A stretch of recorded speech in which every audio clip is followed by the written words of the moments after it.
नमस्कार दोस्तों। क्या आपने कभी सोचा है कि केवल 23 साल की उम्र में एक युवा इतना बड़ा आंदोलन खड़ा कर सकता है कि उसका नाम इतिहास में सुनहरे अक्षरों में लिखा जाए। हम बात कर रहे हैं शहीद ए आज़म भगत सिंह की, जिनकी कहानी सिर्फ एक क्रांतिकारी की नहीं बल्कि पूरे देश को जगाने वाले नायक की है। इस वीडियो में हम जानेंगे उनकी जिंदगी, संघर्ष और बलिदान की प्रेरणादायक कहानी। तो आइए शुरुआत करते हैं।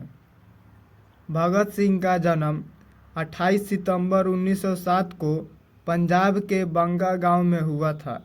वे एक ऐसे परिवार में पैदा हुए थे जहां देशभक्ति की भावना बचपन से ही कूट कूट कर भरी थी। उनके पिता और चाचा स्वतंत्रता संग्राम से जुड़े हुए थे।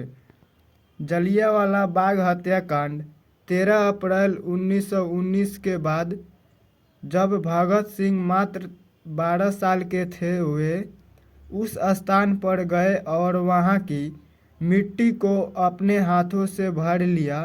तभी उन्होंने ठान लिया कि वे अंग्रेजों के खिलाफ लड़ेंगे।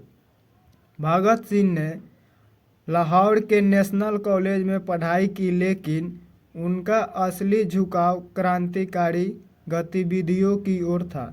वे महात्मा गांधी के असहयोग आंदोलन से प्रेरित हुए, लेकिन जब गांधी जी ने चौरी चौरा कांड के बाद आंदोलन वापस ले लिया तो भगत सिंह ने अलग राह चुनने का फैसला किया। वे हिंदुस्तान सोशलिस्ट रिपब्लिक एसोसिएशन में शामिल हुए और क्रांतिकारी गतिविधियों को तेज करने लगे। 1928 में जब साइमन कमीशन भारत आया तो उसका विरोध किया गया। इस विरोध के दौरान अंग्रेज अफसर जेम्स स्कॉट ने लाला लाजपत राय पर लाठीचार्ज किया, जिससे उनकी मृत्यु हो गई। भगत सिंह और उनके साथियों ने इसका बदला लेने के लिए ठानी। उन्होंने पुलिस अधिकारी सैंडर्स को मारकर ब्रिटिश सरकार को कड़ा संदेश किया। इसके बाद भगत सिंह भूमिगत हो गए। भगत सिंह केवल हिंसा के पक्षधर नहीं थे, वे चाहते थे कि उनकी आवाज़ पूरे भारत तक पहुंचे। इसलिए 1929 में उन्होंने और बटुकेश्वर दत्त ने दिल्ली की केंद्रीय असेंबली में बम फेंका। यह बम किसी को मारने के लिए नहीं था, बल्कि ब्रिटिश हुकूमत को जगाने के लिए था। उन्होंने जोर से नारा लगाया, इंकलाब जिंदाबाद, और खुद को गिरफ्तार करवा लिया।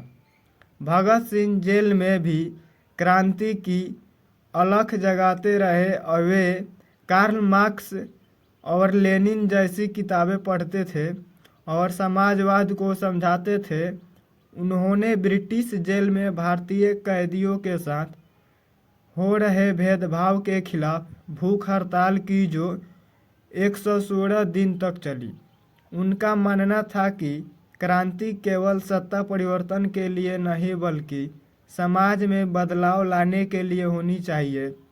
भगत सिंह, सुखदेव और राजगुरु को ब्रिटिश सरकार ने 23 मार्च 1931 को फांसी की सज़ा सुना दी। जब उन्हें फांसी पर ले जाया जा रहा था, वे मुस्कुराते हुए अपने साथियों के साथ गा रहे थे, मेरा रंग दे बसंती चोला। शाम 7:30 वे हमेशा के लिए अमर हो गए, लेकिन उनका विचार और उनका बलिदान हमें आज भी प्रेरित करता है। भगत सिंह का सपना केवल अंग्रेजों से आज़ादी नहीं था, बल्कि वे एक न्यायपूर्ण और समानता पर आधारित समाज चाहते थे। उन्होंने कहा था, बम और पिस्तौल से क्रांति नहीं आती, विचारों की ताकत से क्रांति आती है। आज भी उनकी सोच और विचार हमें सच्ची आज़ादी का मतलब सिखाते हैं। अगर आपको भगत सिंह की यह प्रेरणादायक कहानी पसंद आई तो इस वीडियो को लाइक करें और अपने दोस्तों के साथ शेयर करें। हमें कमेंट में बताइए कि भगत सिंह का कौन सा विचार आपको सबसे ज़्यादा प्रेरित करता है। और हाँ, हमारे चैनल को सब्सक्राइब करना ना भूलें। तब तक के लिए जय हिंद। फिर मिलते हैं अगले वीडियो में।